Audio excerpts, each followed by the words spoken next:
Assalamualaikum warahmatullahi wabarakatuh. Hello, my name is Nengvina Rusmana, and I'm a student majoring in English Education Department. This video is part of my final project for the Critical Discourse Analysis course, specifically for the Critical Reflections presentation.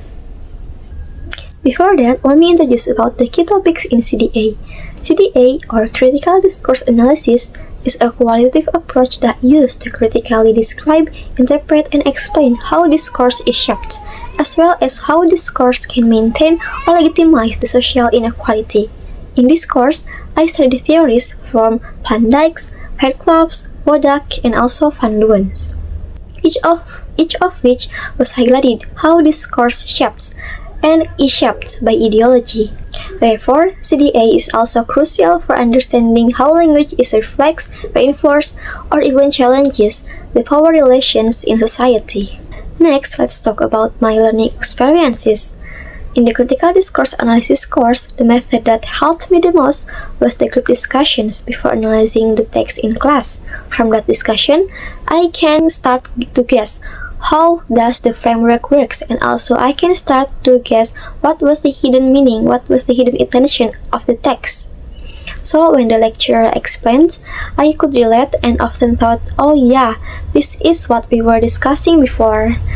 And the most memorable moment was when we discussed about Fairclough's theory, because the result of my group discussion is almost all correct, and this made me think that CDA is not as difficult as I thought.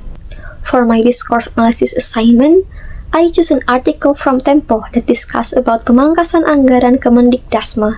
This article was interesting because it was very critical of the government's policy.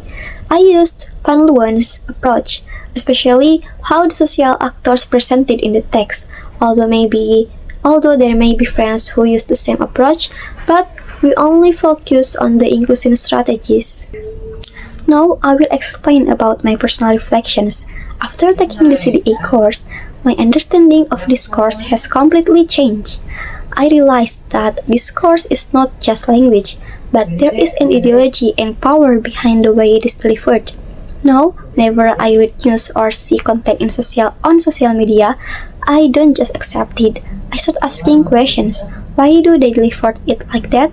And what impact does it have on reader? I even pay attention to the reactions of netizens.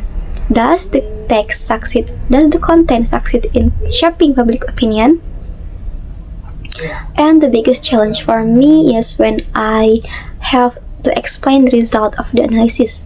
I knew the point, but I couldn't connect the text and the framework. I ended up looking for some previous articles that used the same approach so that I had an idea of how to interpret them.